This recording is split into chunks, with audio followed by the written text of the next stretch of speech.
Imagine yourself standing on the wind-swept plateaus of Ethiopia's highlands, where the sun casts long shadows over ancient stone monasteries that seem to defy gravity, clinging to cliffs as if guarding secrets from the dawn of time.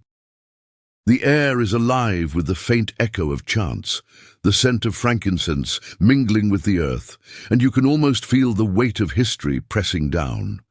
Today, I'm going to pull you into a world of lost scriptures, forbidden texts that have slumbered in these remote sanctuaries for centuries, challenging everything you thought you knew about the Bible, faith, and the human quest for divine truth. These aren't mere footnotes in religious history. They're explosive narratives of angels and giants, heavenly visions and earthly rebellions, preserved in a land that became Christianity's unsung vault. We'll journey through the missing books of the Bible found in Ethiopia, uncovering their origins, the dramas they unfold, the controversies they ignited, and why they were cast aside by much of the world. Stick close, because this tale weaves intrigue, power plays, and spiritual awakenings that might just reshape how you see the sacred. Let's begin by setting the scene with the Bible itself, that cornerstone of Western civilization, but one that's far more fluid and contested than most realize. You see, the Bible you might hold in your hands today, whether Protestant, Catholic, or Orthodox, isn't a monolithic tome handed down unchanged from heaven. It's a compilation forged through heated debates, council decisions, and cultural shifts over hundreds of years. Picture the early Christian communities scattered across the Roman Empire, each cherishing different scrolls and letters, arguing over what truly captured God's word. In the 4th century, figures like Athanasius of Alexandria listed 27 New Testament books in his Easter letter of 367 CE, but the Old Testament varied wildly. Protestants today stick to 39 Old Testament books, drawing from the Hebrew canon established by Jewish rabbis around 100 CE at the Council of Jamnia, excluding works deemed too Hellenistic or apocalyptic. Catholics include 7 more, the Deuterocanonicals like Tobit and Maccabees, affirmed at the Council of Trent in 1546 to counter Reformation challenges. But venture to Ethiopia, and the Orthodox Tewahedo Church embraces up to 81 books, a broader canon that includes texts long dismissed elsewhere as Apocrypha or pseudepigrapha, writings attributed to biblical figures but composed later. These extra books found refuge in Ethiopia thanks to its unique historical path, a story of isolation and preservation that reads like an adventure novel. Christianity arrived there in the 4th century under King Izana of Aksum, converted by Syrian missionary Frumentius around 330 CE, making Ethiopia one of the world's first Christian kingdoms. Cut off by deserts, mountains, and later Islamic expansions, Ethiopia avoided the Roman Empire's purges and the Byzantine iconoclasms that destroyed manuscripts elsewhere. Monks in places like Debre Libanos, founded in the 13th century by Saint Thecla Haymanot, or the island monasteries of Lake Tana, copied texts in Ge'ez, the ancient Semitic language still used in liturgy. These weren't casual scribes, they were guardians, laboring by lamplight in scriptoria carved from rock, using goatskin parchment and inks from local plants. The rock-hewn churches of Lalibela, built in the 12th century by King Lalibela as a New Jerusalem, housed libraries where these books survived invasions, like the 16th century wars with the Adal Sultanate. Politically, this isolation fostered a fierce independence. Economically, trade in ivory, gold, and slaves with the Middle East brought in influences but also reinforced cultural barriers. Technologically, their manuscript tradition, with illuminated pages rivaling Europe's best, preserved knowledge when papyrus crumbled elsewhere. Globally, this made Ethiopia a biblical ark, holding texts that reshaped scholarship when rediscovered by Europeans like James Bruce in the 18th century. Now let's plunge into one of the crown jewels, the Book of Enoch, a text that thunders with cosmic drama and has haunted imaginations for millennia. You might know it from fleeting mentions in the Bible, like Jude quoting it directly, but in Ethiopia, it's Holy Writ, integral to their canon, discovered in full only there by Bruce in 1773, who braved bandits and royal courts to smuggle manuscripts out. It dates back to around 300 BCE in its earliest parts. Enoch, that enigmatic figure from Genesis who walked with God and was taken away, becomes here a celestial traveler, revealing secrets of heaven and hell. The book blames evil not just on human frailty, but on fallen angels, the Watchers, who defy God by teaching forbidden arts to humanity, metalworking for weapons, cosmetics for seduction, astrology for divination. Their unions with women birth the Nephilim, monstrous giants whose rampages prompt the flood. Imagine the scene: angels descending on Mount Hermon, swearing oaths under starry skies, their luminous forms mingling with mortal flesh, unleashing chaos that echoes ancient myths from Sumer to Greece. Expanding on this, the Book of Enoch's structure is a tapestry of 5 sections, each layered with visions that blend astronomy, ethics, and apocalypse. The Book of the Watchers details the angels' fall, with leaders like Semjaza and Azazel bound in chains until judgment, their offspring spirits becoming demons that plague the earth. Enoch tours paradises and prisons, seeing rivers of fire and mountains of gemstones, descriptions that influenced medieval maps of the afterlife. Then, the Book of Parables introduces the Son of Man, a messianic figure enthroned in glory, judging kings and resurrecting the dead, a concept that prefigures Jesus and sparked debates on whether Christians interpolated it. The astronomical book outlines a 364-day solar calendar, clashing with lunar systems and fueling sectarian rifts. Dream visions allegorize history as animals, sheep for Israel, wolves for enemies, culminating in a new era. The Epistle warns of woes for sinners, promising bliss for the righteous. Theologically, it shifts blame for sin to supernatural forces, challenging free will doctrines and inspiring demonologies in later faiths. Culturally, Enoch permeated Ethiopian life, from liturgy where its verses are chanted during Epiphany, to art depicting giants in church murals. Politically, it bolstered the Solomonic dynasty's claims, linking rulers to Enoch's wisdom and Solomon's line via the Queen of Sheba.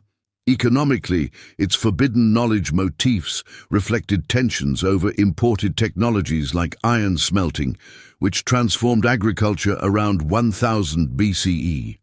Technologically, its star maps aided navigation in the Red Sea trade. Globally, Enoch inspired Milton's Paradise Lost, where fallen angels mirror the Watchers, and modern sci-fi like the Ancient Aliens series, positing Nephilim as extraterrestrials. Controversies abound. Was it looted colonialism when Bruce took manuscripts? Fragments from Qumran confirm its age, but Ethiopian versions add unique readings, sparking textual criticism debates.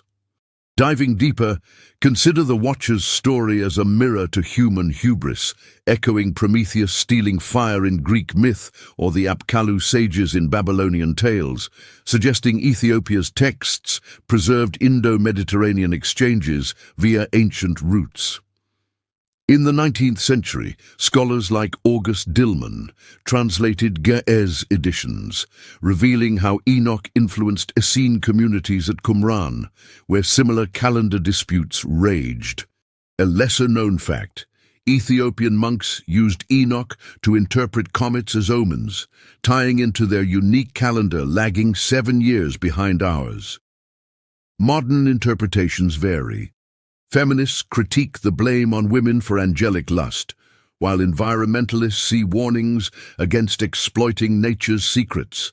Biographies of key figures: James Bruce, born 1730 in Scotland, faced accusations of fabrication upon return, but his manuscripts proved authentic, revolutionizing biblical studies. But Enoch is just the start. Let's turn to the Book of Jubilees, another Ethiopian safeguard that's like a rewritten Genesis with a strict agenda. Composed around 160 BCE during the Maccabean Revolt, when Jews fought Hellenistic oppression under Antiochus IV, it divides time into 49-year Jubilee cycles, emphasizing Sabbath laws and a solar calendar to counter lunar corruptions. Fully preserved in Ge'ez, it was found in caves by 19th-century missionaries, but Qumran fragments match, dating it precisely.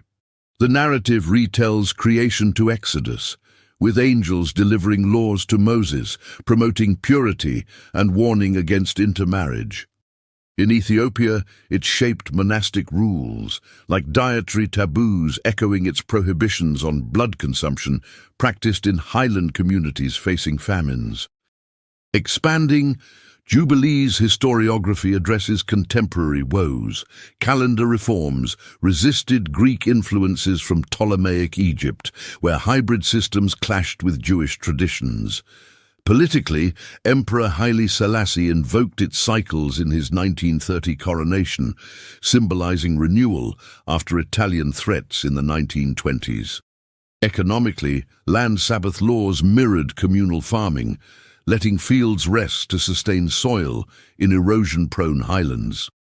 Technologically, astronomical details helped build irrigation systems aligned with Jubilee planning. Comparisons, like the Mayan long count, both impose cosmic order, but Jubilee's monotheism contrasts polytheism. Lesser known, it promotes ethnocentrism, favoring Levi's priestly line, debated as fueling divisions during the 12th century Zagwe dynasty's fall.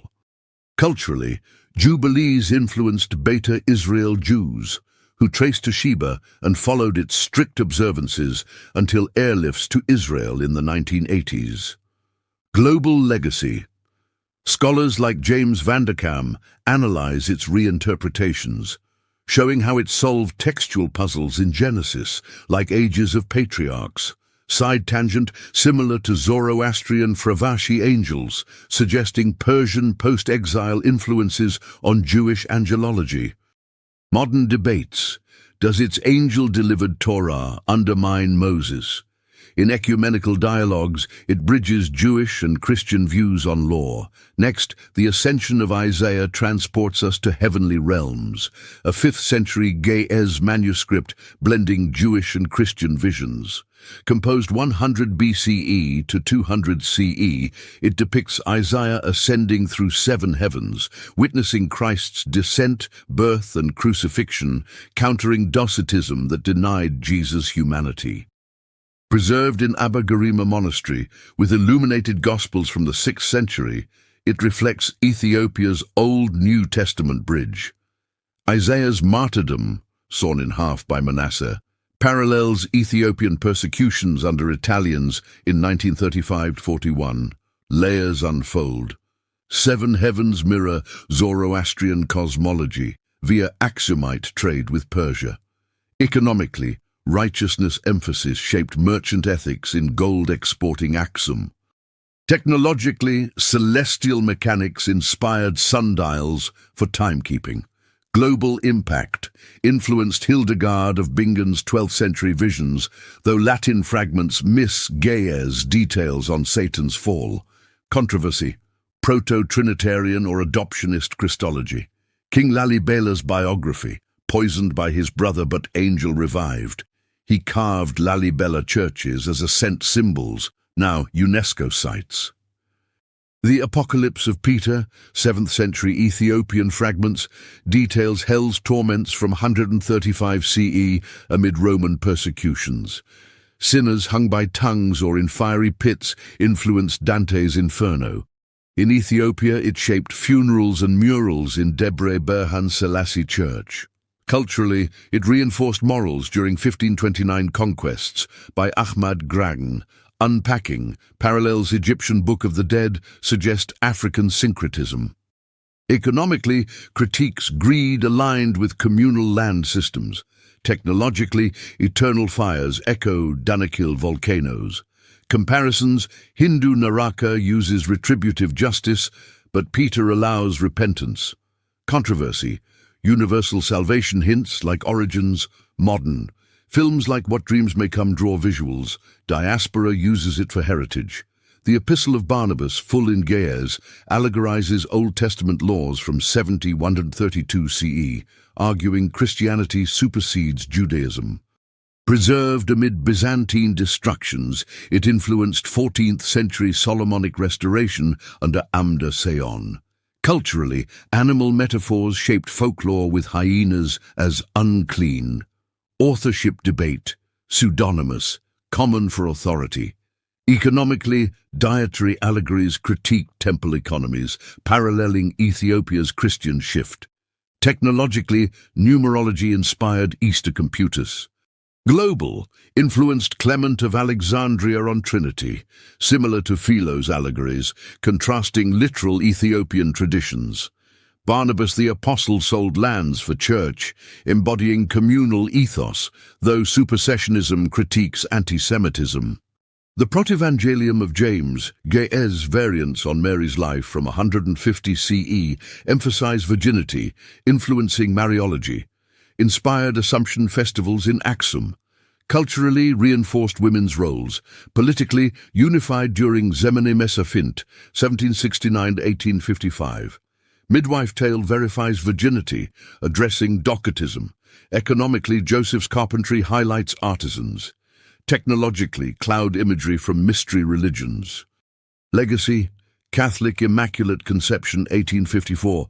Feminist readings see empowerment, critics note control. Adaptations in nativity plays, with Ethiopian tabots, Arabic infancy gospel. Ge'ez, parallels from 600 CE, narrates Jesus' miracles like animating birds. Enlivens coffee ceremonies, politically countered Islamic narratives. Cultural exchanges, like Krishna's childhood, via spice routes. Economically, promoted pilgrimages. Technologically, healings reflect herbal knowledge. Compare grim tales, gospels elevate divinity. Variants with curses debate wrath versus mercy. Gospel of Thomas, Ge'ez, fragments with Gnostic sayings from 140 CE, emphasize inner kingdom. Influenced Simeon hermits. Politically fueled 9th century Eustatewos schisms, logia parallel canons, but esoteric, like splitting wood for Jesus. Economically, critiqued materialism. Technologically, parables aided education. Inspired Tolstoy, deemed heretical at Nicaea 325. Thomas evangelized India, linking trades. Acts of Paul and Thecla. 160 CE tale of celibacy defiance. Empowers nuns in Gadam. Culturally, beast trials in festivals. Lioness protector like Daniel's. Economically, critiques dowries. Technologically, miracles from rift phenomena. Venerated saint inspiring icons like Joan of Arc. Tertullian dismissed as forgery, highlighting feminism. Gospel of Nicodemus, 4th century Ge'ez with dialogues. Humanizes Pilate for Holy Week. Hell's depiction echoes Enoch. Politically, absolves Rome post-Constantine 312. Economically, relic trade. Technologically, memorization aid. Inspired mystery plays, universalist debates. Passion films draw elements. Gospel of Peter, 150 CE Passion with walking cross, enhances Easter. Earthquake inspires poetry. Anti-Semitic tones post-70 CE. Economically, Roman justice comment. Technologically, eclipse 33 CE, apocryphal art, like Mayan myths. Peter's exclusion at Carthage 397, narrative of Joseph of Arimathea, burial with thief twists. Informs customs, redeems Dismas. Thief as Robin Hood critiques inequality. Economically, funerary industries. Technologically, spices for preservation. Anti-Jewish bias. Social justice lens. Letters of Herod and Pilate. 5th century retributions. Cautionary sermons. Pilate's suicide in art. Politically, blames leaders. Economically, warns tyranny. Medieval literature. Epistle of Abgar and Jesus. 3rd century healing. Inspires conversions. Mandylion links shroud debates. Economically, tourism; technologically, epistolary, ecumenical symbol, Epistle to the Laodiceans, 4th century exhortation; fills gaps, encourages faithfulness; quotes Philippians, intertextuality; politically, unity, Quaker interest; Paul to Seneca, 4th century exchange; promotes synergy, brother in Acts; economically, elite, Renaissance doubt; general epistle of Barnabas, anti-legalism; influences exegesis, Sabbath impact, typology; cultural on Sabbath; epistle of Clement to Corinthians, 96 CE order; leadership models, martyrdom mentions; political hierarchy, 7 letters of Ignatius, 107 CE martyrdom; asceticism, Roman plea. As we wrap this journey, reflect on Ethiopia's guardianship. These books show faith's dynamism, inviting questioning and diversity. What secrets await? May this spark your quest. Now let's zoom in on the Book of Enoch itself, that captivating portal to ancient mysteries where angels rebel, giants stalk the land, and cosmic secrets are laid bare. If you've ever pondered the Bible's shadowy edges, this text illuminates them with vivid, otherworldly light, connecting to prophets and leaders we've touched on. I'll guide you step by step through its origins, manuscript sections with highlights, theology, and enduring ripples, speaking directly to you as if we're exploring together. Envision Enoch not as Genesis's brief mention, but as heaven's tour guide, taken on journeys revealing the universe's underbelly. First Enoch, to distinguish from later works, hails from Second Temple Judaism, 3rd to 1st centuries BCE, pseudepigraphal with multiple authors compiling traditions. Oldest parts like Watchers from 4th-3rd BCE, full by 1st CE, popular then, but sidelined in Rabbinic Judaism post-70 CE for mystical tones. Survived fully in Ethiopian Ge'ez, canonical there, a sacred preserve while lost elsewhere. Rediscovery's saga, known via quotes, Bruce brought Ge'ez in 1773, Dead Sea Scrolls 1947-57, confirmed Aramaic origins, 200-150 BCE. Greek fragments 6th century, but Ethiopian A and V families from 15th-18th centuries are key. R. H. Charles's 1912 edition blends them with Qumran, contents composite, 5 sections, apocalyptic with symbols for judgment and justice. Book of Watchers, 136, parable on fates. Watchers descend, teach forbidden, birth Nephilim, archangels bind them. Enoch tours ends of earth, Sheol, tree of life. Quote, women become sirens, themes, evil from angels, leading to flood. Artists depict descent, terror. Book of Parables, 3771. Eschatology, Son of Man judges. Parables on abodes, new earth, Noachic flood. Beasts, Enoch as son. Quote, elect one on throne.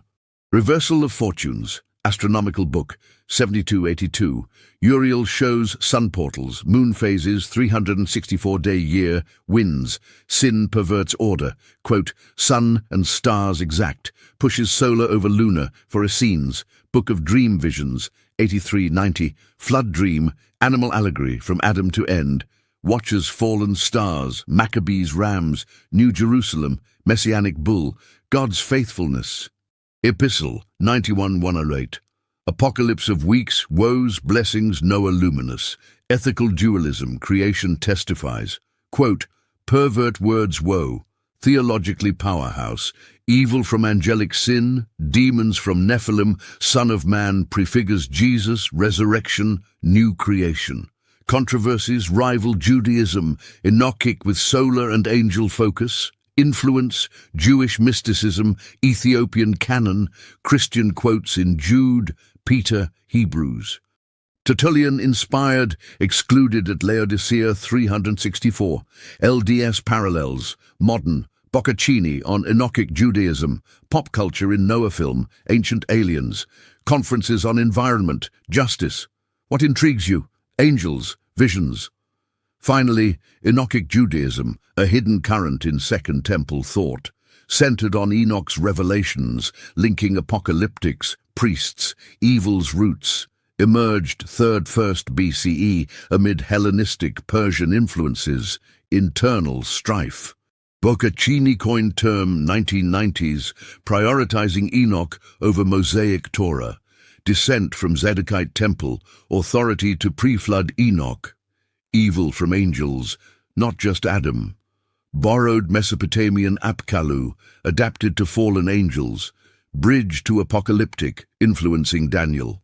Texts: 1 Enoch core, Watchers on Fall, Book of Giants on Nephilim, Jubilees retells with cycles, angelic evil, Testament of Patriarchs, motifs like visions, dualism, Damascus document blends, Qumran Essenes, scrolls with multiple copies, near-canonical, Enochic Essene hypothesis, Essenes from Enochic, Qumran offshoot blending with Zadokite.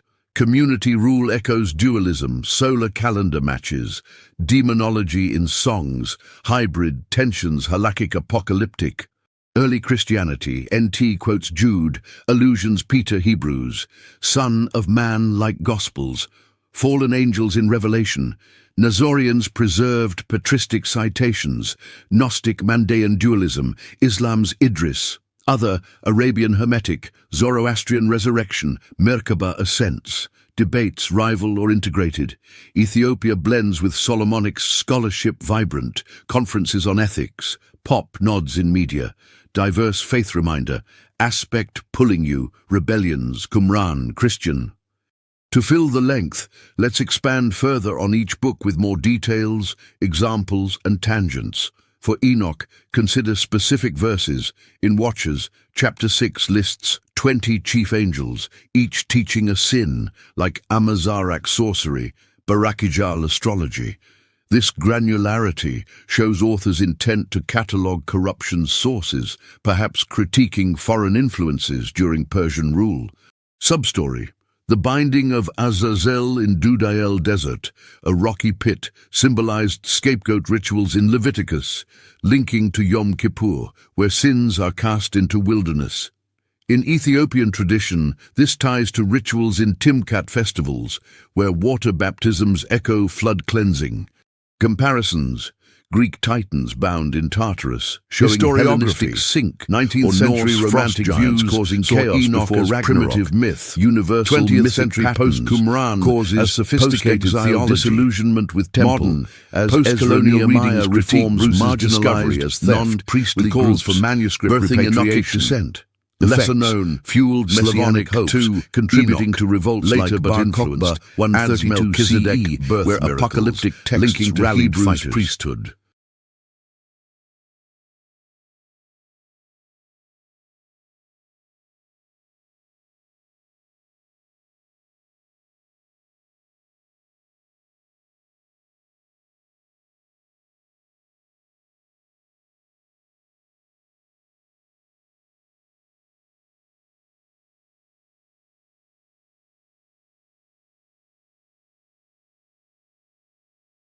Biographies: Gabriele Boccaccini, Italian scholar, founded Enoch Seminar 2001, arguing for Enochic as Middle Judaism between biblical and rabbinic. For Jubilees, detailed cycles, each Jubilee 49 years, 50 Jubilees from creation to Sinai, totaling 2,450 years, calculating world's age. This numerology influenced Ethiopian chronology, placing creation at 5500 BCE. Examples: prohibits warfare on Sabbath, applied in Maccabean strategies, avoiding battles on holy days until reforms. Substories: angel Mastema, like Satan, tests Abraham, expanding Genesis's binding of Isaac, adding demonic temptation. Comparisons: Roman agrarian laws on fallow years, but Jubilees ties to divine command, contrasting secular economics. Causes: Hellenization threats like gymnasiums in Jerusalem, prompting purity emphasis. Effects: shaped Qumran halakha, with rules on impurities influencing daily life in caves. Historiography: R.H. Charles saw it as Pharisaic, Vanderkam as priestly protest. Modern: climate change parallels in land rest for sustainability. Tangent, Chinese sexagenary cycle, similar periodic structure for history, but Jubilees eschatological, for Ascension, heavens described, first with right-left souls, seventh with God. Symbolism, ascent as spiritual progress, like Dante's Paradiso. Examples, Christ disguises through heavens, polymorphic to full powers, anti-Gnostic sub-stories. Beliar's anger at incarnation, prefiguring Milton's Satan. Comparisons, shamanic journeys in Siberian traditions, soul ascents. Causes, Christological debates, Nicaea 325 precursors. Effects, shaped Ethiopian art, Lalibela frescoes depicting layers. Historiography, Knopf's 1924 edition from Ge'ez.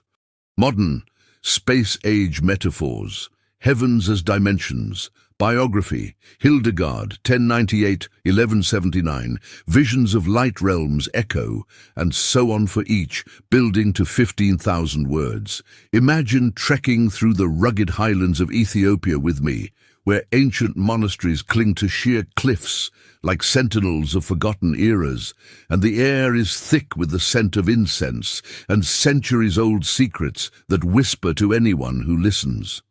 That's where some of the most intriguing lost books of the Bible have been preserved, hidden away from the Western world for generations, waiting for curious souls like you to uncover them. These aren't just dusty relics gathering dust on shelves. They're texts that challenge everything we think we know about Scripture, faith, and history itself, bursting with stories of rebellious angels, cosmic visions, and moral reckonings that could flip your understanding of the divine upside down.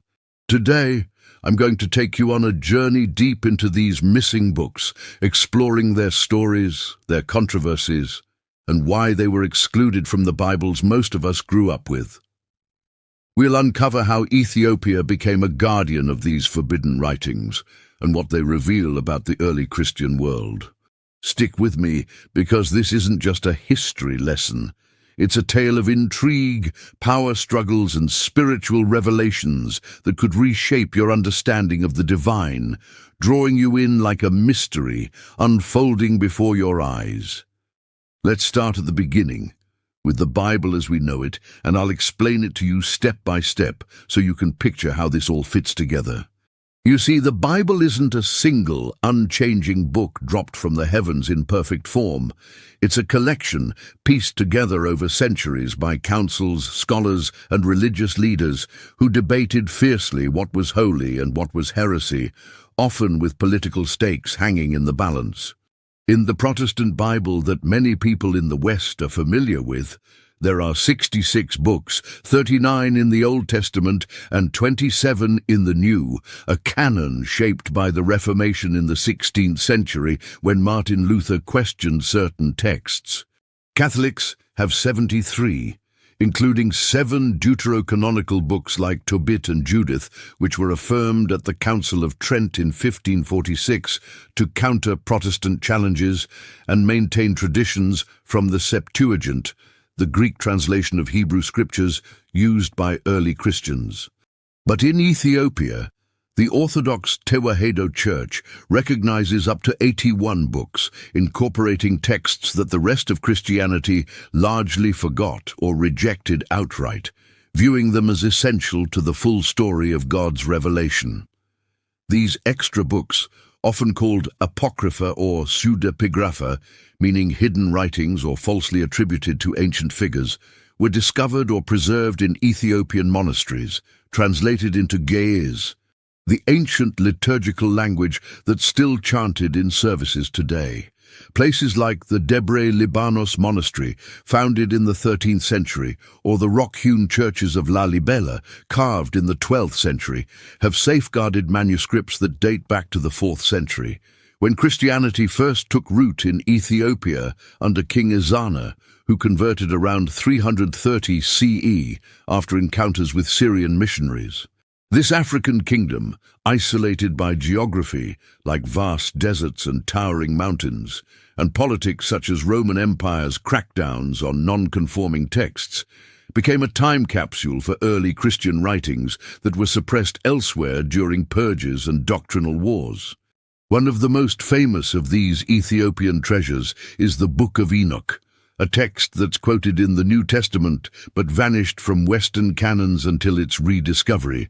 And I'll tell you all about how it paints a vivid picture of angels, giants, and the end times that will leave you pondering long after.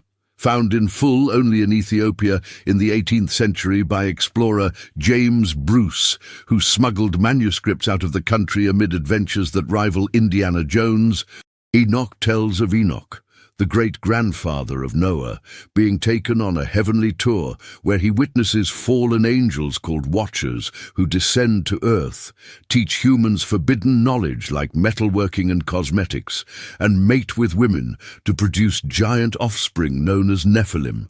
These giants wreak havoc, devouring resources and spreading violence, leading to the flood as God's judgment to cleanse the earth. In Ethiopia, this book is canonical, influencing art with murals of cosmic battles, liturgy with chants invoking judgment, and even modern interpretations of UFOs or ancient aliens theories that speculate the Watchers were extraterrestrial visitors. Bruce's discovery in 1773 sparked global interest, but it also raised questions about colonialism. How many sacred texts were looted from Ethiopian libraries during European expeditions, leaving cultural scars that echo in today's repatriation debates?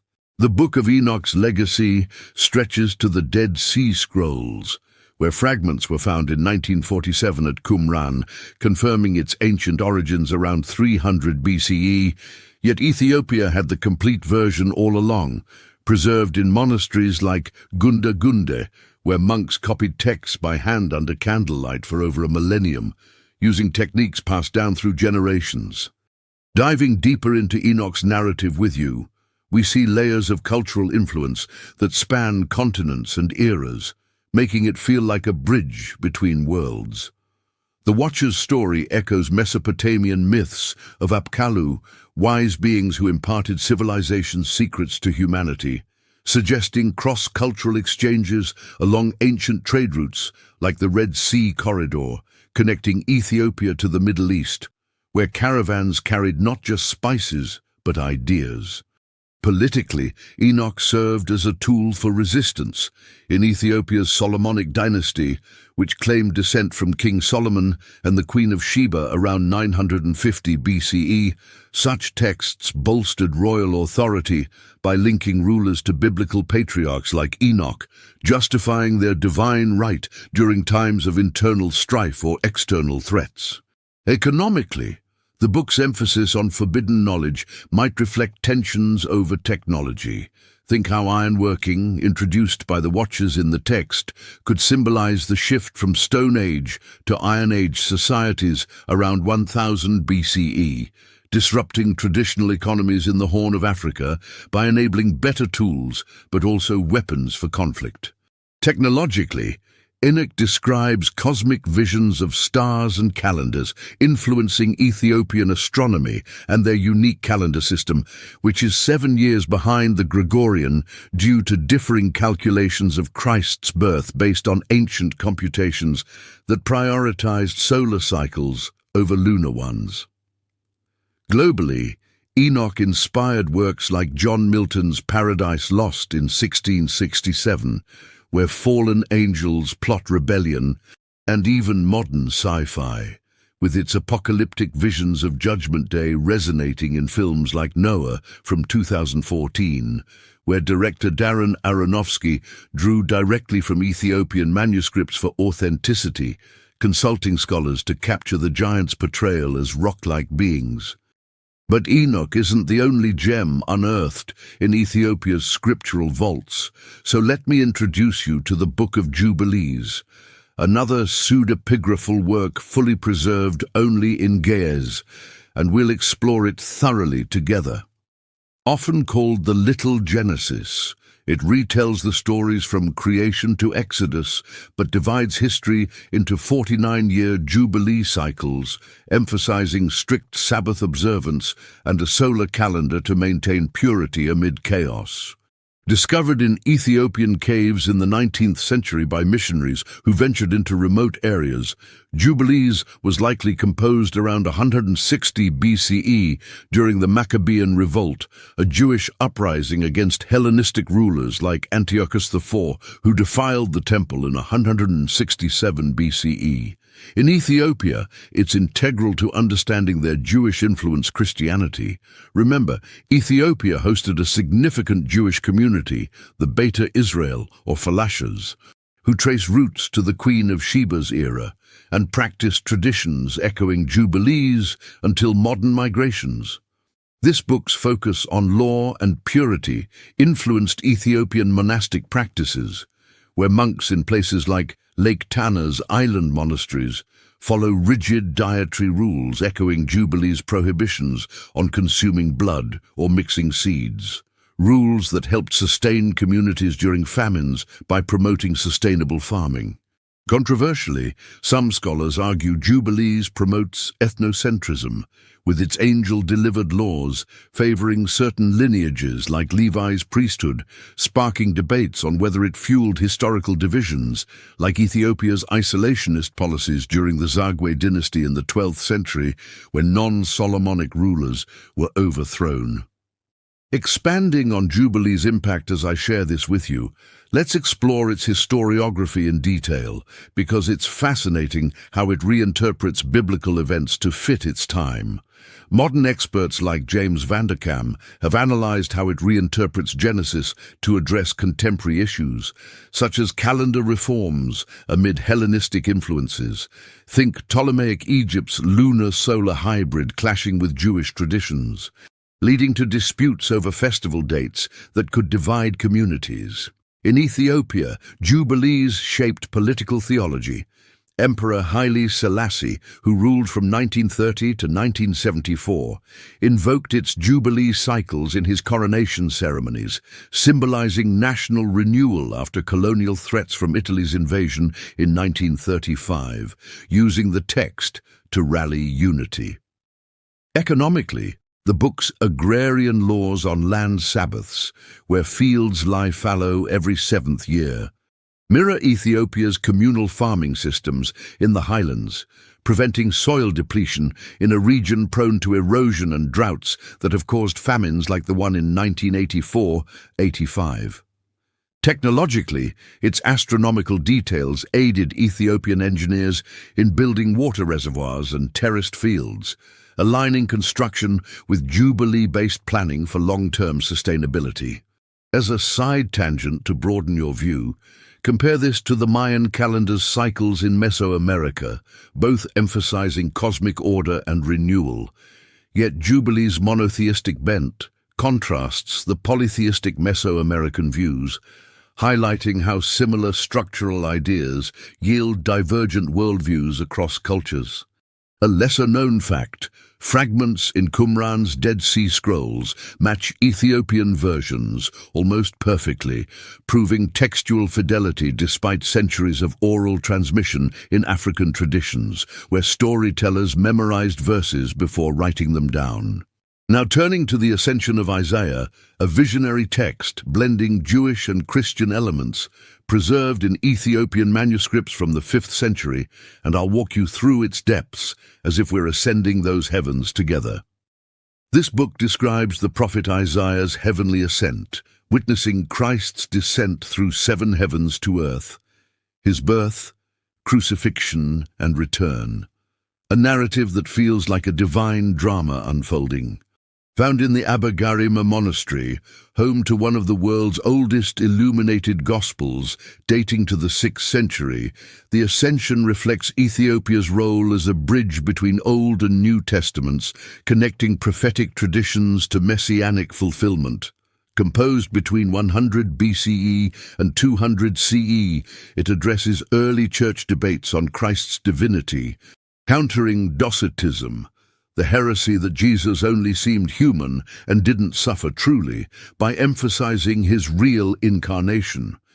In Ethiopian culture, it inspired frescoes in Lalibella's churches, carved from solid rock in the 12th century by King Lalibela as a New Jerusalem amid Muslim expansions from neighboring regions. Politically, such texts justified Ethiopia's Christian monarchy against Islamic neighbors, like during the Adal Sultanate Wars in the 16th century, when Emperor Lebna Dengel used religious narratives to mobilize armies. Emotionally, Isaiah's martyrdom, sawn in half by King Manasseh as described, evokes somber reflections on persecution, paralleling Ethiopia's own martyrs under Italian occupation in 1935 to 1941, where thousands died defending their faith.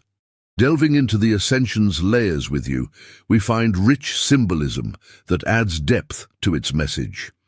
Isaiah's 7 heavens mirror Zoroastrian cosmology from ancient Persia, with levels of purity and light, suggesting Persian influences via ancient trade with the Aksumite kingdom of Ethiopia, a hub for ivory, gold, and frankincense exports that brought ideas along with goods.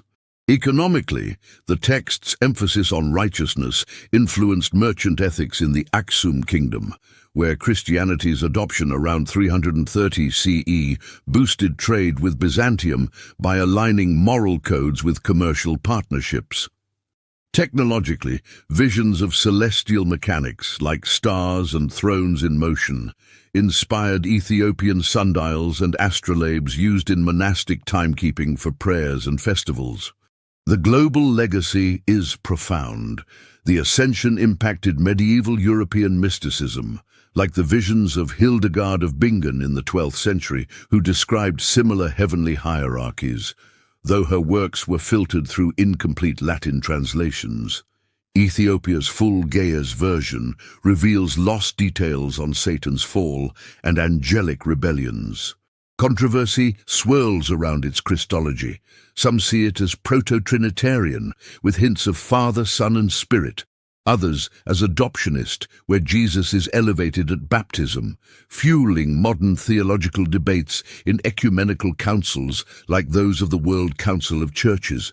For a biography spotlight, consider King Lalibela, born in the late 12th century, who legend says was poisoned by his jealous brother but revived by angels in a vision reminiscent of Isaiah's ascent, motivating him to build the rock churches that stand as UNESCO World Heritage Sites today, drawing pilgrims and tourists who marvel at their engineering. Another profound find is the Apocalypse of Peter, an early Christian apocalyptic text detailing heaven and hell's torments, preserved in Ethiopian fragments from the 7th century, and let's unpack its graphic imagery together.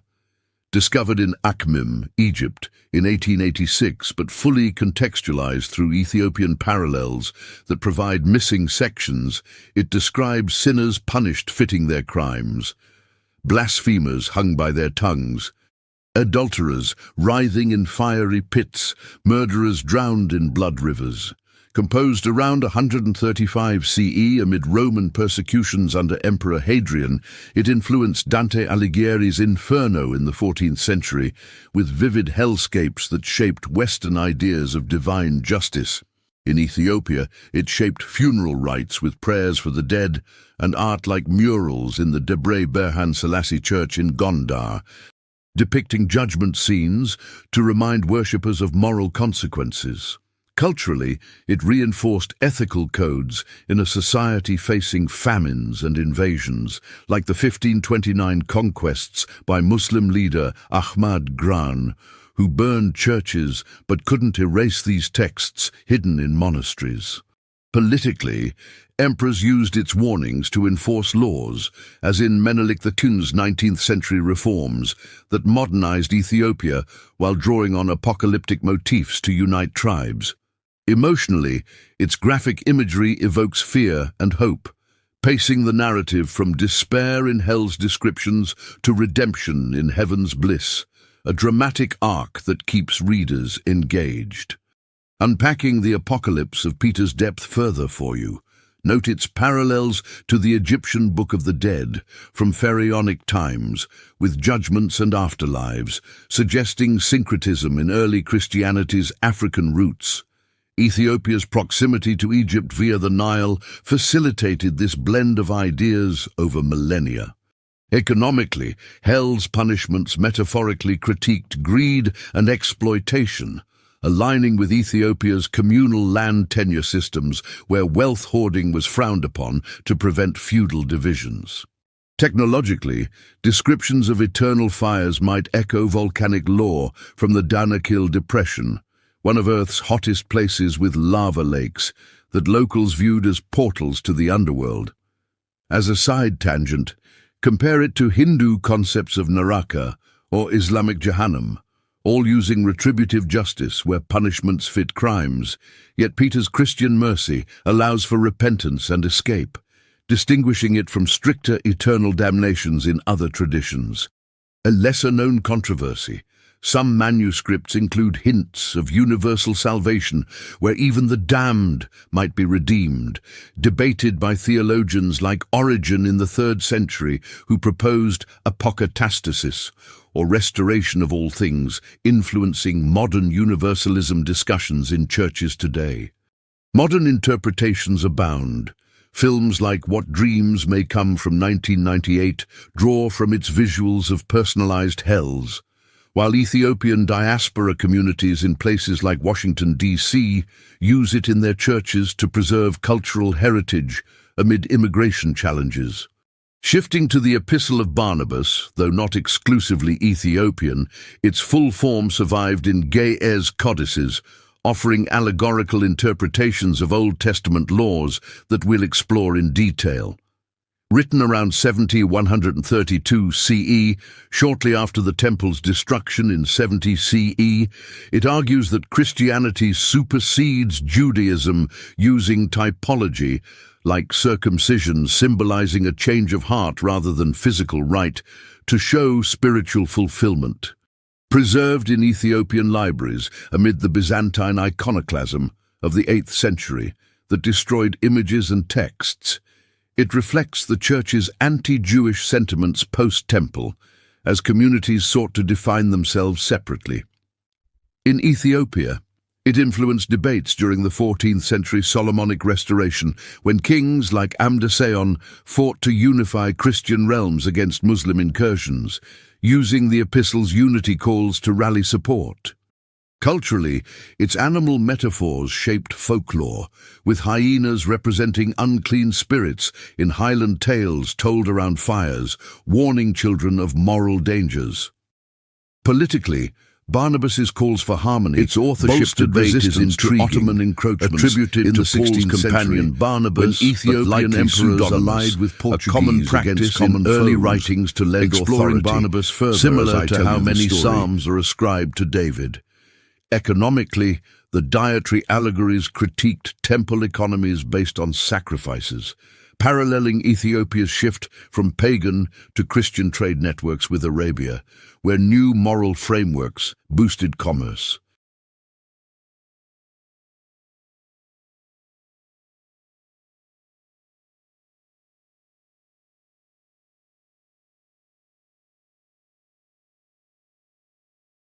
Technologically, symbolic readings of numbers, such as Abraham's 3:18 servants representing the cross, 300 for T, 18 for IH in Greek, inspired numerology in Ethiopian computers. The calculation system for Easter dates that differs from Western ones. The global impact is seen in how it influenced patristic fathers like Clement of Alexandria in the 2nd century, shaping Trinitarian doctrine by emphasizing spiritual over literal laws. As a tangent, it's similar to Philo of Alexandria's allegories in the 1st century, showing Hellenistic Judaism's legacy, but contrasted with the more literalist approaches in Ethiopian traditions that blended allegory with historical readings. A biography note, Barnabas the Apostle, a Cypriot Jew mentioned in Acts 4, sold his lands to support the early church, embodying the epistle's communal ethos. Though the text's supersessionism has sparked modern critiques of anti-Semitism in Christian history, The Protevangelium of James, detailing Mary's life and Jesus' birth, survives in Ethiopian versions with unique variants that add flavor to the tale. Composed around 150 CE, it emphasizes Mary's perpetual virginity, influencing Orthodox Mariology and doctrines like the Immaculate Conception, proclaimed in 1854. Found in Ethiopian prayer books used in daily devotions, it inspired festivals like Mary's Assumption, celebrated with colorful processions in Axum where crowds carry icons. Culturally, it reinforced women's roles in a patriarchal society, portraying Mary as the ideal of purity and devotion. Politically, during the Zaman Mesafint, or era of princes from 1769 to 1855, when warlords vied for power, such texts unified fractured states under religious banners, reminding people of shared faith. Emotionally, its nativity scene in a cave evokes wonder, pacing from Joseph's doubt to the miracle of birth, a story that warms the heart. Detailing the Protevangelium more for you, its midwife tale, where a woman verifies Mary's virginity post-birth, addresses docetic heresies, denying Christ's humanity, affirming he was fully flesh. Economically, Joseph's role as a carpenter highlights artisan classes in ancient Judea, mirroring Ethiopian guilds of woodworkers who built churches. Technologically, the cloud shading the birth draws from mystery religions like Mithraism, blended in Ethiopia's syncretic faith that incorporated local beliefs. The legacy shaped Catholic dogmas, though Protestants reject it as non-inspired. Feminist readings see empowerment in Mary's agency, choosing virginity, while critics note the obsession with purity as a form of control over women. Modern angle, adaptations in nativity plays worldwide, with Ethiopian tabots, replicas of the Ark of the Covenant, featuring scenes during holidays. Among the infancy Gospels, the Arabic Infancy Gospel, with Ethiopian parallels, narrates child Jesus miracles, like animating clay birds on the Sabbath. Preserved in Ge'ez from around 600 CE, it draws from oral traditions passed in families. In Ethiopia, it enlivens storytelling in coffee ceremonies, where communities gather to share tales, blending faith with folklore. Politically, such stories countered Islamic narratives during medieval jihads, asserting Christian superiority. Culturally, the bird miracle inspires art, symbolizing creation's power. Vividly, imagine toddler Jesus commanding dragons or healing snake bites, building dramatic tension in the narrative. Expanding infancy tales, consider cultural exchanges, similar to Krishna's childhood miracles in Hindu epics, suggesting Indo-African links via spice routes from India to the Red Sea. Economically, miracle stories promoted pilgrimage to sites like Bethlehem, boosting tourism in Byzantine-era Ethiopia. Technologically, healing episodes reflect herbal knowledge preserved in Ethiopian pharmacopoeia, using plants like rue for remedies. Tangent. Compare to grim fairy tales where magic aids morals, but gospel's divine element elevates them to sacred lessons. Lesser known, variants include Jesus cursing bullies who die, sparking debates on divine wrath versus mercy, influencing child-rearing philosophies in Christian communities. The Gospel of Thomas, with sayings of Jesus in Ge'ez fragments, emphasizes Gnostic wisdom from around 140 CE. It challenges Orthodox views with kingdom within ideas like saying 77, "Split a piece of wood, and I am there." In Ethiopia, it influenced Hermetic monasticism in deserts like the Simeon Mountains, where solitaries sought inner enlightenment. Politically, Gnostic elements fueled schisms, like the 9th century Euostateos movement advocating Sabbath observance against royal decrees. Emotionally, its koans provoke introspection, pacing revelation slowly through riddles, unraveling Thomas, Its 1-14 logia parallel canonical Gospels but add esoteric twists, such as finding the kingdom by knowing oneself. Economically, the inward focus critiqued materialist empires, aligning with Ethiopia's ascetic kings who renounced wealth. Technologically, the parable-style teaching aided oral education in illiterate societies using memorable sayings. Global legacy inspired existentialists like Leo Tolstoy in the 19th century, who praised its simplicity in works like The Kingdom of God is Within You. Controversy. Deemed heretical at the Council of Nicaea in 325 CE, yet modern scholars like Elaine Pagel see it as an authentic early voice from Nag Hammadi finds in 1945. Biography. Thomas the Apostle. Tradition says he evangelized India, linking to Ethiopian-Indian trade ties through ports like Adulis. The Acts of Paul and Thecla, a dramatic tale of faith and persecution from 160 CE, portrays Thecla defying marriage for celibacy, self-baptizing in a plunge during a trial. Preserved in Ethiopian Acts collections, it empowers women saints like those in Gedam monasteries' nuns who lived ascetically. Culturally, her beast trials echo gladiatorial lore, adapted in festivals with mockery enactments. Politically, it promoted equality amid hierarchical societies, inspiring reforms. Detailing Thecla, her lioness protector symbolizes divine intervention, paralleling Daniel's lions in the den. Economically, the story critiques dowry systems, reflecting women's property rights in Axum where females could inherit. Technologically, fire and storm miracles draw from natural phenomena in the Rift Valley's volcanoes and rains. Legacy. Venerated as a saint, inspiring Byzantine icons and medieval hagiographies. Tangent. Similar to Joan of Arc's defiance in 15th century France, showing recurring themes of female heroism against authority. Controversy. Tertullian, in the 2nd century, dismissed it as a forgery by a presbyter, yet it highlights early feminism in Christianity, with Thecla as a model for independence. The Gospel of Nicodemus, with Pilate's acts and descent to hell, has Ethiopian versions adding vivid dialogues from the 4th century. It details the trial, crucifixion, and harrowing of hell, where Christ rescues saints.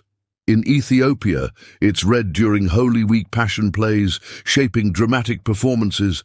Emotionally, the scene builds triumph from tragedy, with Adam and Eve welcoming salvation. Exploring Nicodemus, hell's depiction echoes Enoch's Sheol, with dialogues between Hades and Satan.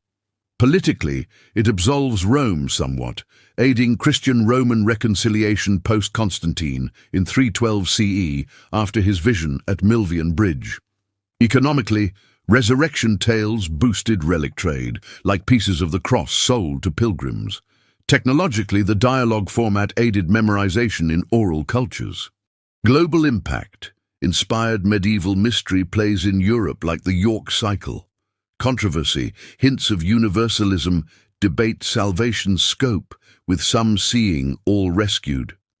Modern films like The Passion of the Christ from 2004 draw elements of trial scenes. The Gospel of Peter, a fragmented passion account with Ethiopian affinities from 150 CE, features a walking cross and resurrected Jesus tall as the heavens. Discovered in 1886 in Egypt, but Gea's parallels confirm antiquity. In Ethiopia, it enhances Easter narratives with added wonders, like guards witnessing events. Culturally, earthquake details inspire poetry recited at vigils. Unpacking Peter, its anti-Semitic tones blaming Jews more than Romans spark critique, reflecting post-70 CE tensions after the temple fall. Economically, trial scenes comment on Roman justice systems with bribery and politics. Technologically, the darkness description aligns with historical eclipse records around 33 CE, possibly April 3rd. Legacy influenced apocryphal art in catacombs. Tangent, compare to Mayan apocalypse myths with world-ending signs. Biography: Peter, the rock of the church, in Matthew 16.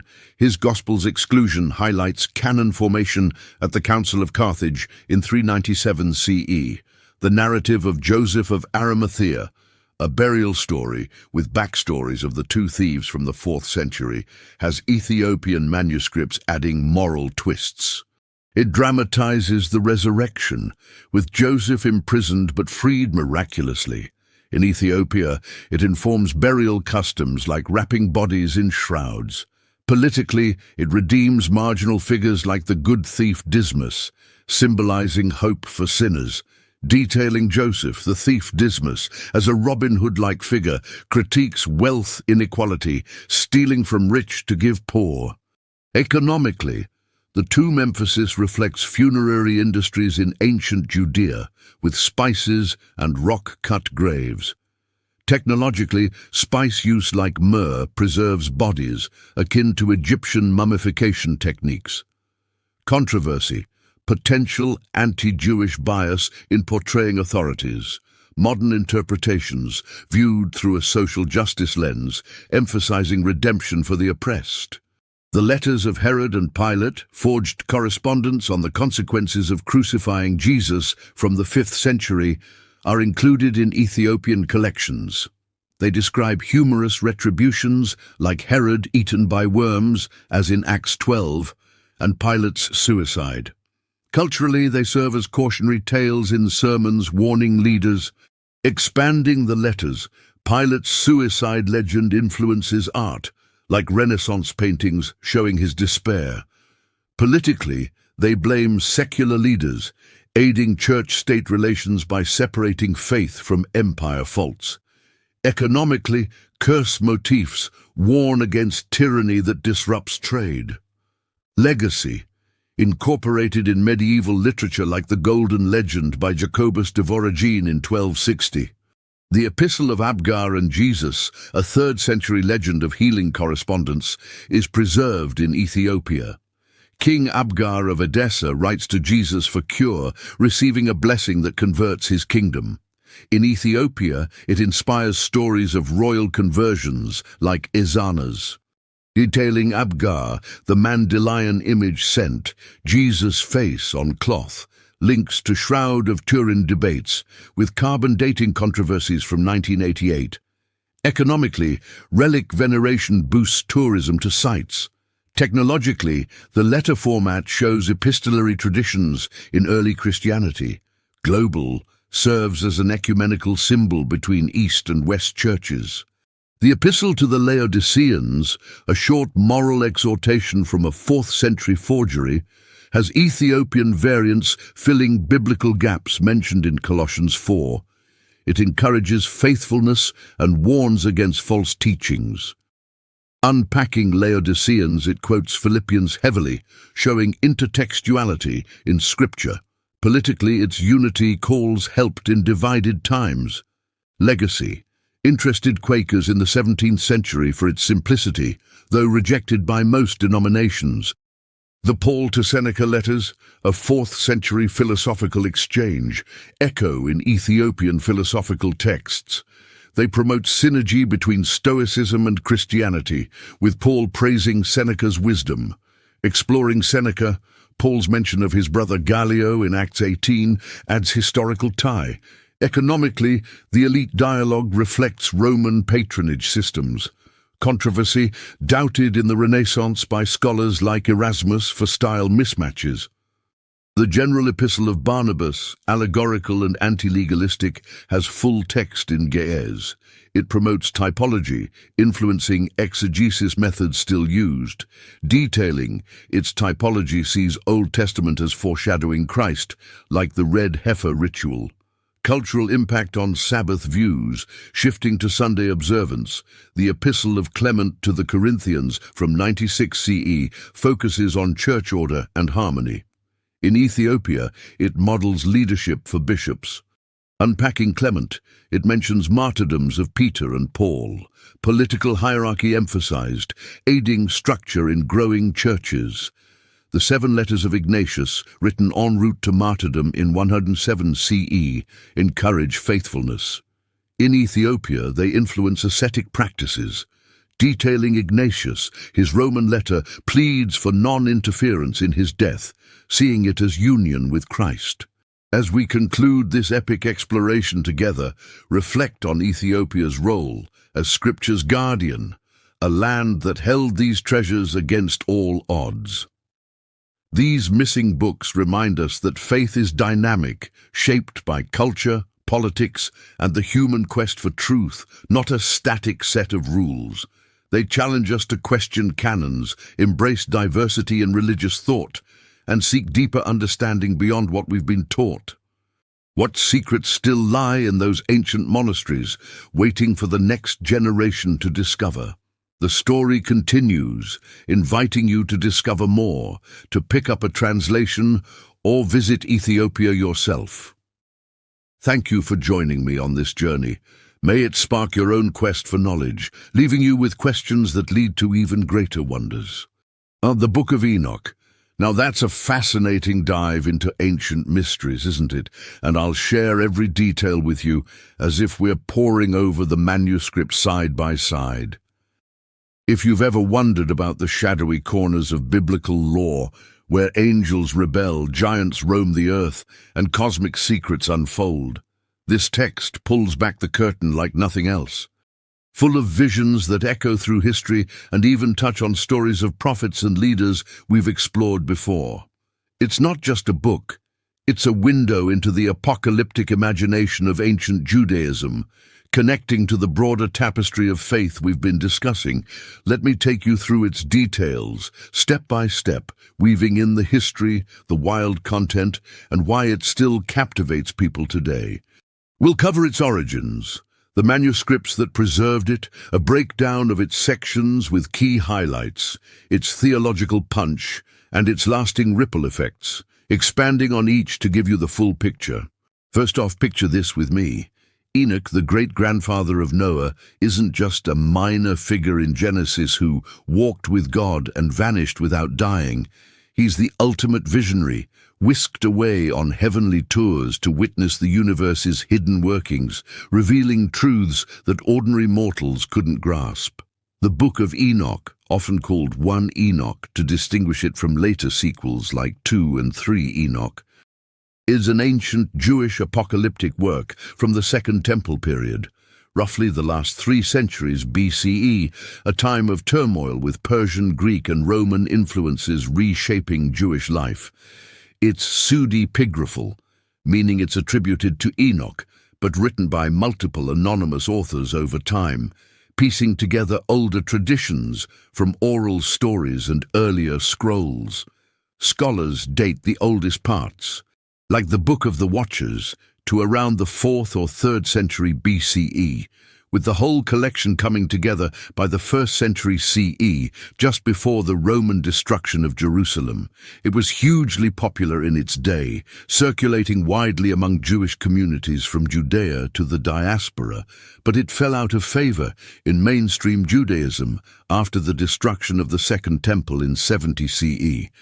Likely because its mystical and apocalyptic vibes didn't align with the emerging rabbinic focus on the Torah and practical law. The full text survived only in the Ge'ez language of Ethiopia, where it's still canonical in the Ethiopian Orthodox Church.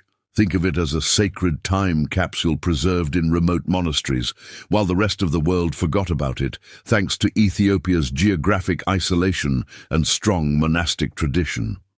The story of how we rediscovered it is almost as epic as the book itself, and let's dive into that adventure. For centuries it was lost to the West, known only through scattered quotes in early Christian writings like the Epistle of Jude or allusions in the Church Fathers. Then, in the 18th century, Scottish explorer James Bruce ventured into Ethiopia, braving treacherous journeys through bandit-infested lands and negotiating with suspicious kings, and brought back Ge'ez manuscripts in 1773, introducing the complete text to European scholars who were stunned by its scope. But the real breakthrough came with the Dead Sea Scrolls in 1947, where Aramaic fragments from Qumran Cave 4, dating back to 200 to 150 BCE, matched parts of the book, proving its ancient roots and that it was originally composed in Aramaic, with some Hebrew influences from priestly circles. Greek versions popped up in fragments like the Codex Panopolitanus from the 6th century, found in Egyptian graves, and even bits in Latin and Syriac from monastic libraries. But the Ethiopian manuscripts are the gold standard, divided into two families. The older A group from the 15th, 16th centuries, copied in scriptoria with meticulous care, and the later V from the 18th, often with commentary. Today, critical editions like R. H. Charles's 1912 translation draw from over 20 Ge'ez copies, blending them with those Qumran finds for accuracy, resolving discrepancies like variant names of angels.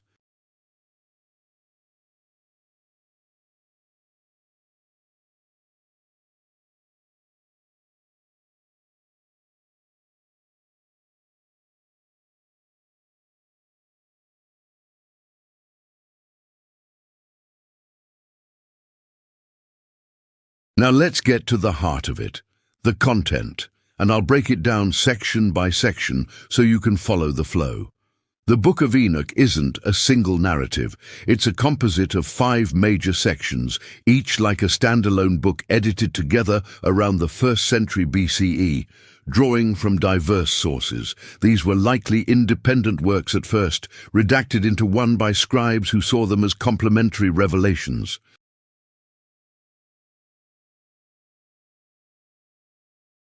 The themes revolve around divine judgment, the origins of evil, cosmic order, and the end times, with Enoch as the guide revealing heavenly secrets to humanity.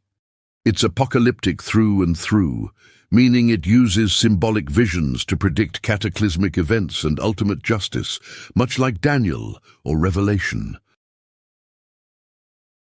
Key controversies swirl around ideas like fallen angels procreating with humans, stuff that's hinted at in Genesis 6, but exploded here into full-blown drama, challenging traditional views of sin. Starting with the Book of the Watchers, in chapters 1 to 36, this is the oldest and most famous part, probably from the 3rd century BCE, and it's packed with action.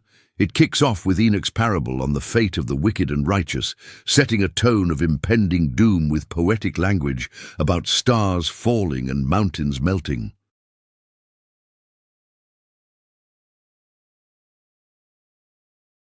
The core story: 200 angels called Watchers and led by Semjaza and Azazel descend from heaven, swear an oath on Mount Hermon, a real peak in Lebanon symbolizing boundaries, and mate with human women, drawn by their beauty. They teach forbidden knowledge. Azazel shows how to make weapons from metal and jewelry from gems. Others reveal sorcery, astrology, herbology for medicine, and even cosmetics.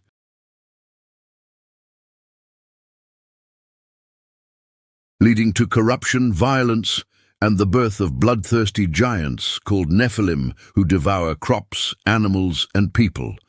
God sends archangels like Michael to bind the Watchers in the earth until Judgment Day, where they're doomed to eternal fire in a valley of flames.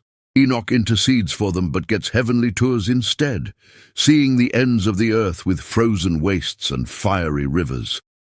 Sheol, the underworld with compartments for souls, the tree of life fragrant and eternal, and portals to stars where winds emerge. A standout quote: "And the women also of the angels who went astray shall become sirens," in 19:2, turning mythology on its head by linking to Greek sirens as punished beings. Themes here tackle why evil exists. It's not just human sin, but angelic rebellion sparking the flood as cleanup, a theodicy that shifts blame upward.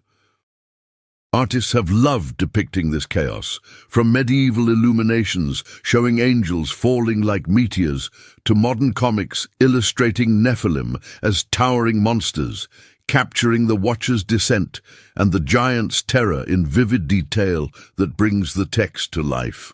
Next up, the Book of Parables in chapters 37 to 71, sometimes called the Similitudes, is a bit younger.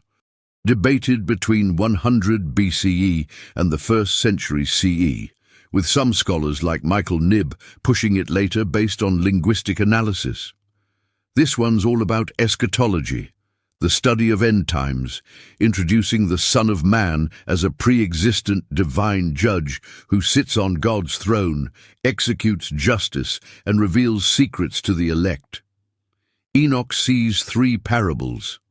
The first on the judgment of the wicked and the abodes of the righteous, with archangels guarding and astronomical mysteries like 4 winds.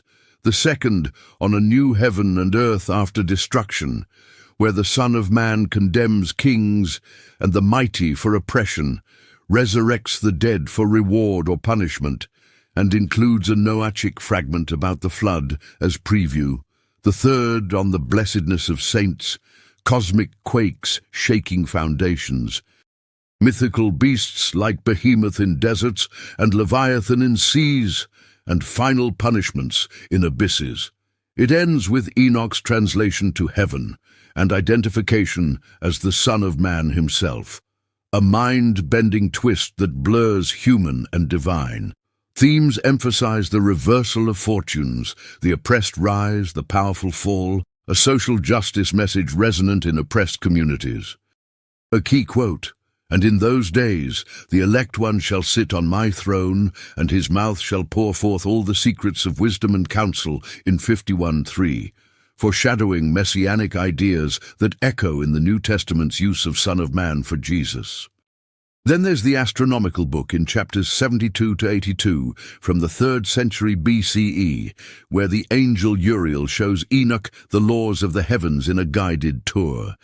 It's basically a cosmic calendar, details on the sun's 6 portals for rising and setting, moon phases with waxing and waning fractions, a 364-day solar year divided into 12 months of 30 days plus 4 intercalary days for seasons, winds blowing from 12 gates, and the world's quarters with rivers and mountains.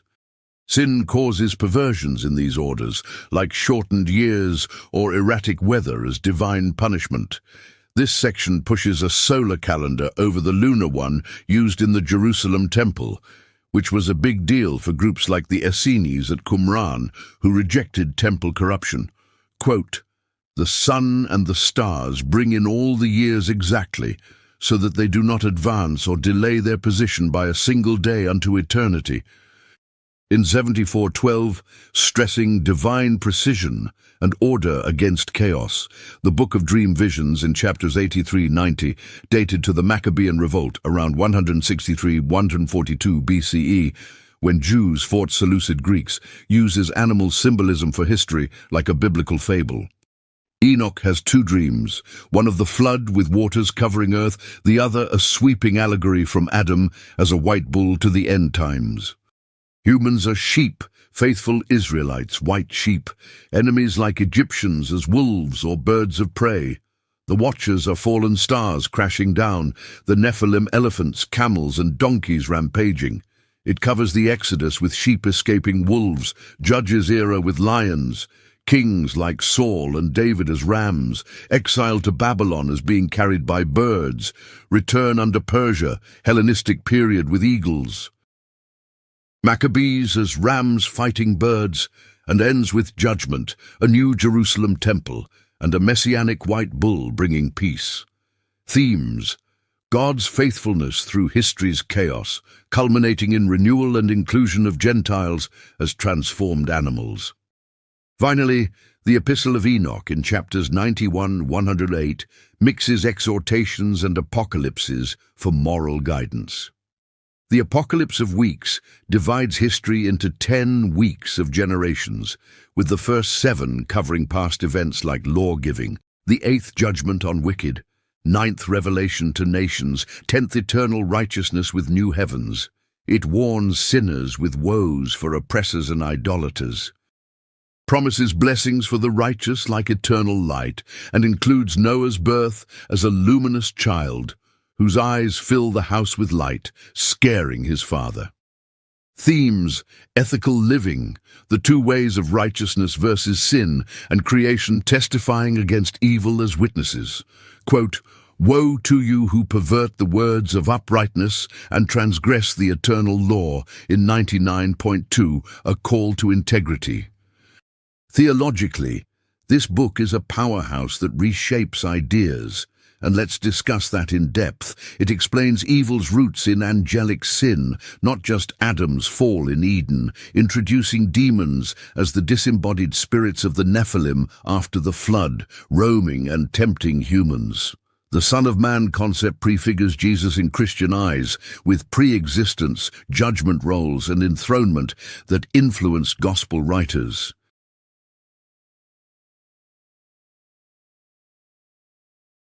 Resurrection of the body, final judgment with fire and light, and a new creation are vivid, influencing ideas of heaven as gardens, hell as pits, and afterlife as immediate. Controversies. It's seen as promoting a rival Judaism, dissenting from priestly traditions, with its solar calendar and angel focus. Some call it Enochic Judaism, as a separate stream. In Christianity, it's quoted in Jude 14:15 and alluded to in 2 Peter 2:4, with bound angels, shaping angelology, eschatology, and even the idea of Tartarus as prison. Its influence is massive, spanning religions and cultures. In Judaism, it fueled mystical traditions like Merkabah mysticism with throne visions, and was central for Ethiopian Jews, the Beta Israel, who incorporated its calendar in rituals until their 1980s airlifts to Israel. Early Christians treated it as near scripture. Tertullian in the 3rd century called it inspired for its prophecies. But councils like Laodicea in 364 CE excluded it for non-Mosaic emphasis and mystical elements that could lead to heresy. It's fully canonical in Ethiopian and Eritrean Orthodox churches, integrated into liturgy with readings during Advent and art showing Enoch's ascent. References abound. Jude directly quotes the judgment prophecy, and concepts like angels in chains appear in 2 Peter. Other texts like the Book of Jubilees expand its calendar, the Testament of the 12 Patriarchs its ethics, and even the Quran's Idris, possibly Enoch as a prophet raised high. In modern times, it's exploded in popularity, and I'll tell you why it matters today. Scholars like Gabriele Boccaccini highlight its role in Enochic Judaism as a counter to Zadokite priestly views, with books like Beyond the Essene Hypothesis from 1998, arguing for it as a foundational movement.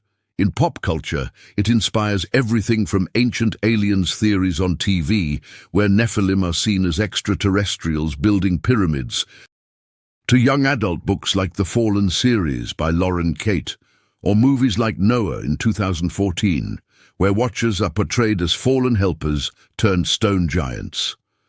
The Latter-day Saints Church reveres Enoch's city of Zion in their scriptures, seeing parallels to their own revelations. Controversies linger. Is the parables section Christian influenced with its Son of Man? Why was it suppressed or purely too radical for rabbinic control after 70 CE? Today, it's studied for environmental themes, with blessings on creation, warning against pollution, and social justice, with reversal of the mighty resonating in liberation theology. Conferences like the Enoch Seminar in 2015 explore its relevance to suffering and hope in crises. That's the Book of Enoch in depth, a blend of cosmic drama, moral warnings, and divine revelations that still sparks debates and imaginations across the world. If this resonates with those tales of faithful figures stepping into extraordinary roles that we've discussed, it's no wonder. Enoch's story is about an ordinary man becoming heaven's messenger, inspiring us all. What part intrigues you most? The fallen angels and their teachings, the end times visions of judgment, or something else that stands out? Enochic Judaism. Now there's a thread in ancient religious history that weaves through the fabric of Second Temple Judaism like a hidden pattern, connecting apocalyptic visions, priestly debates, and the very roots of how evil and divine order were understood in the centuries leading up to the Common Era. If you've ever delved into texts like the Book of Enoch or Jubilees, you've brushed against this movement, which scholars describe as a distinct stream of Jewish thought, centered on the figure of Enoch and his revelations. And I'll guide you through its connections, as if we're tracing the threads together.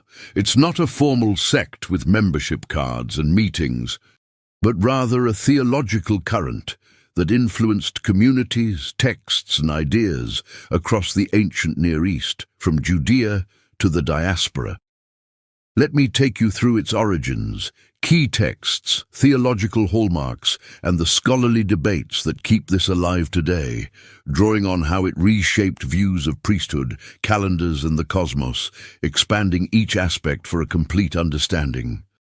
To set the stage, Enochic Judaism emerged in the turbulent era of Second Temple Judaism, roughly from the 3rd to 1st centuries BCE, amid Hellenistic influences from Alexander the Great's conquests in 332 BCE, Persian remnants from the Achaemenid Empire, and internal Jewish strife over temple practices.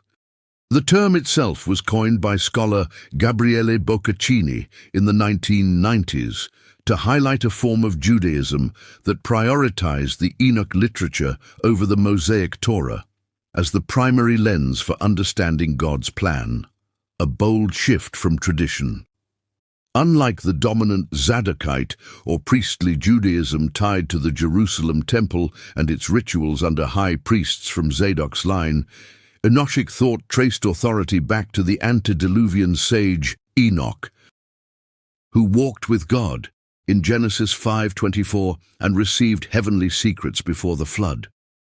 This wasn't mainstream, it was a dissenting voice, possibly arising from disaffected priests or scribes, frustrated with temple corruption under Hasmonean rulers who combined kingship and priesthood after the Maccabean victory in 164 BCE. Boccaccini argues it represented a parting of the ways within Judaism, where Enochic groups saw the origins of evil not in human sin alone, like Adam's fall, but in angelic rebellion, challenging the Torah's narrative in Genesis 3. Its connections to broader Jewish traditions are evident in how it borrowed from and critiqued older Mesopotamian myths, like the Apkallu wise beings in Babylonian lore who taught arts, adapting them into stories of fallen angels teaching forbidden knowledge. This cross-pollination shows Enochic Judaism as a bridge between ancient Near Eastern wisdom traditions and emerging apocalyptic Judaism, influencing texts like the Book of Daniel with its visions of heavenly thrones and end times judgment involving beasts and horns symbolizing empires. The foundational texts of Enochic Judaism form a corpus that expands on Genesis's brief mentions of Enoch, creating a rich apocalyptic worldview that we'll examine closely. At the heart is 1 Enoch, the Book of Enoch, a composite work with sections like the Book of the Watchers detailing fallen angels descending to earth, mating with women, and birthing giants whose spirits become demons after death. This ties directly to other Enochic works, such as the Book of Giants found in Qumran fragments, which elaborates on the Nephilim's exploits with names like Mahweh and Ohia, drawing from antediluvian tablet traditions where sins are recorded for judgment, perhaps inspired by Babylonian flood epics like Gilgamesh. The Book of Jubilees, often seen as Enochic-influenced, retells Genesis-Exodus through Jubilee cycles of 49 years, emphasizing a solar calendar and angelic origins of evil, aligning with Enoch's heavenly tours and calendar revelations. Connections here extend to the Testament of the 12 Patriarchs, a collection of deathbed speeches from Jacob's sons. which incorporates Enochic motifs like dream visions, ethical dualism of light and darkness paths, and warnings against angelic deception. Even non-Enochic texts, like the Damascus document from Qumran, reference similar themes, blending Enochic angelology with covenantal theology from Deuteronomy. These links highlight Enochic Judaism's role in fostering rewritten scripture, where biblical stories are expanded to address contemporary crises like Hellenistic assimilation under Seleucids or priestly legitimacy questions after the Babylonian exile. One of the strongest connections BCE lies with the Qumran community and the Essenes, where Enochic Judaism found fertile ground, and let's explore that link in detail. The Dead Sea Scrolls, discovered in the 1940s-50s near Qumran in the Judean desert, reveal a treasure trove of Enochic manuscripts, multiple copies of 1 Enoch in Aramaic, Jubilees treated as authoritative, and related texts like the Book of Giants, suggesting these were near-canonical for the group, read in communal gatherings. Boccaccini proposes the Enochic Essene hypothesis, positing that the Essenes, as described by historians Josephus and Philo as ascetic, communal Jews living in celibacy and sharing goods, evolved from Enochic Judaism, with Qumran as a radical offshoot that parted ways.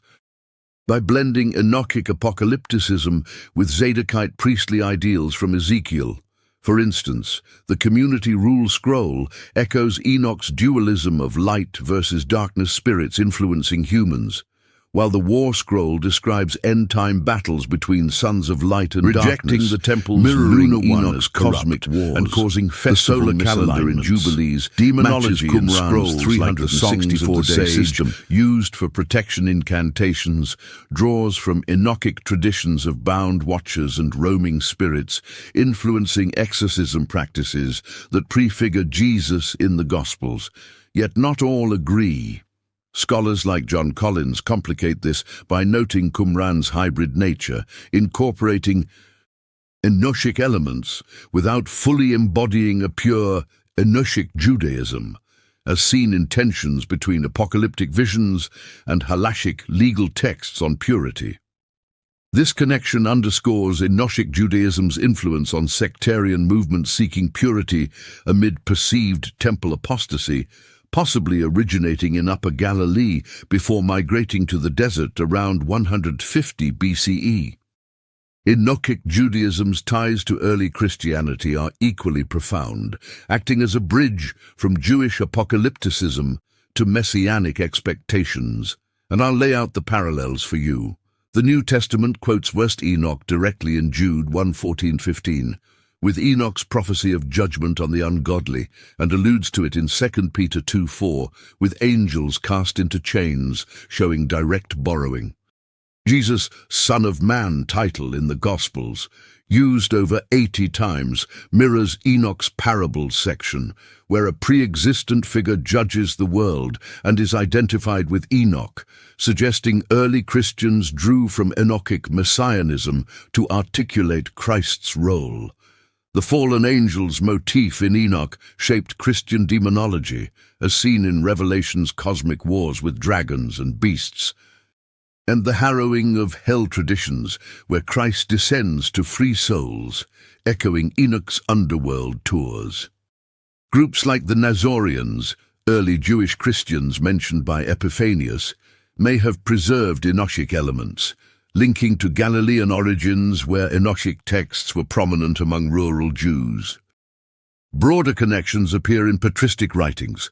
Tertullian defended Enoch's inspiration in De Cultu Feminarum, while Origen cited it amid debates over canon in the 3rd century. Enochic dualism influenced Gnostic and Mandaean thought, with Mandaeans in Iraq viewing Enoch positively in their baptismal rituals as a light bringer, contrasting Christian adaptations that saw angels as fallen. Even Islam connects via Idris in Quran 1956-57, often identified with Enoch as a trustworthy prophet raised to a high place, showing shared Abrahamic threads through Arabian trade routes. This interplay highlights how Enochic Judaism fueled Christianity's apocalyptic roots, evolving from Jewish dissent against temple to universal salvation narratives in Paul's letters. Beyond these, Enochic Judaism connects to other ancient traditions through shared motifs that enrich the picture. In Arabian and Islamic lore, Enoch Idris links to Hermetic wisdom and ascension stories, paralleling Mesopotamian Apkallu or Gilgamesh's quest for immortality, adapted in Enoch's heavenly journeys. Zoroastrian influences from Persia appear in dualistic battles between good and evil forces and resurrection themes, suggesting exchanges post-exile in 538 BCE, when Jews returned under Cyrus. Within Judaism, it ties to Merkaba mysticism, where Enoch's visions prefigure throne chariot ascents in texts like 3 Enoch from the 5th century CE, used in Kabbalistic meditations. Debates rage over its scope. Boccaccini's model sees it as a rival to Mosaic Judaism, but critics like John Reeves argue it's more integrated into the diverse Jewish landscape, complicating notions of a monolithic Enochic Judaism with evidence from varied scrolls. In Ethiopia, where Enoch and Jubilees remain canonical, it shapes Orthodox theology, blending with Solomonic legends, claiming descent from Menelik I, son of Solomon and Sheba, to legitimize rulers. Modern scholarship keeps these connections vibrant, with conferences like the Enoch Seminar exploring Enochic impacts on environmental ethics through cosmic order themes, or social justice with condemnations of kings. Pop culture nods in films like Noah or series depicting watchers reflect its enduring allure, often sensationalized but rooted in text. Ultimately, Enochic Judaism reminds us that ancient faith was diverse, with voices like Enoch's challenging norms and inspiring new paths, much like modern interfaith dialogues. What aspect pulls you in? The angelic rebellions, the Qumran links, or its Christian echoes that tie back to our earlier discussions? To make sure you get the full scope, let's expand even more on these ideas with additional examples, sub-stories, and analyses.